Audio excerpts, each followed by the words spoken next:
Ditreskrimsus Polda Kepulauan Riau ungkap 2 kasus tindak pidana ilegal akses yang dilakukan pada salah satu bank yang berada di Kota Batam.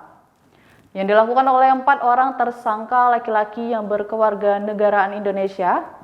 Hal ini disampaikan langsung saat konferensi pers oleh Ditreskrimsus Polda Kepulauan Riau, Kombes Pol Nasriyadi di Mapolda Kepulauan Riau pada Kamis 9 November.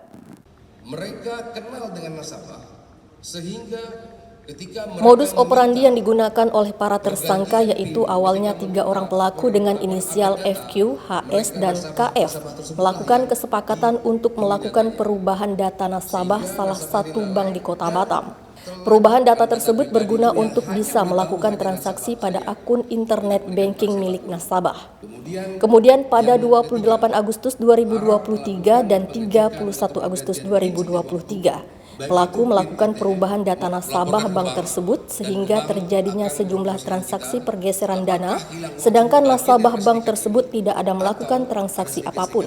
Barang bukti yang berhasil disita 1 unit PC, 1 unit flashdisk, dan 4 unit handphone. Selain itu, dengan tindak pidana yang sama juga terjadi di salah satu bank di Kota Batam. Hal ini terungkap saat dilakukan audit ke salah satu bank wilayah Kepri dan diketahui adanya karyawan bank inisial MMT melakukan perbuatan akun email pribadi yang seolah-olah email tersebut adalah milik nasabah. Kemudian dibuatkan akun internet banking milik nasabah tanpa persetujuan nasabah tersebut. Perbuatan tersebut sudah dilakukan oleh tersangka inisial MMT sejak tahun 2021 hingga tahun 2023 dan telah membuat akun internet banking sebanyak 3 nomor rekening.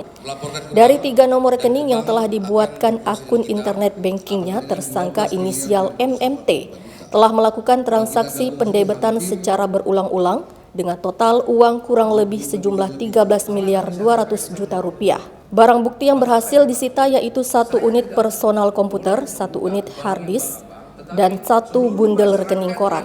5 cybercrime Ditreskrimsus Polda Kepri telah mengungkap jaringan para karyawan bank yang melakukan pembobolan terhadap nasabah, yaitu di Bank X dan Bank Y. Jumlah kerugian nasabah itu hampir dengan 25 miliar. Modus yang mereka lakukan adalah, pertama, mereka mencari nasabah yang belum mendaftarkan aplikasi M-Banking dan aplikasi SMS Banking. Sehingga ketika uangnya ditarik dari rekeningnya, nasabah tidak tahu bahwasanya uangnya telah berkurang dan terkuras. Yang kedua, mereka memanfaatkan kedekatan dengan nasabah, yaitu kedekatan pribadi, sehingga bisa mencuri akses yang dimiliki secara personal oleh nasabah, baik itu akses PIN, akses email, kemudian akses OTP dan lain sebagainya. Sehingga itulah yang dimanfaatkan oleh mereka, sehingga nasabah tidak sadar bahwa aksesnya telah dijebol oleh mereka dan uangnya dikuras, ditransfer ke rekening lain dan sebagainya. Jadi modus-modus inilah yang kita telah ungkap. Kita akan terus bekerja sama dengan bank tersebut dan legal bank serta OJK dan PPAT untuk menelusuri aset 26 miliar ini larinya kemana.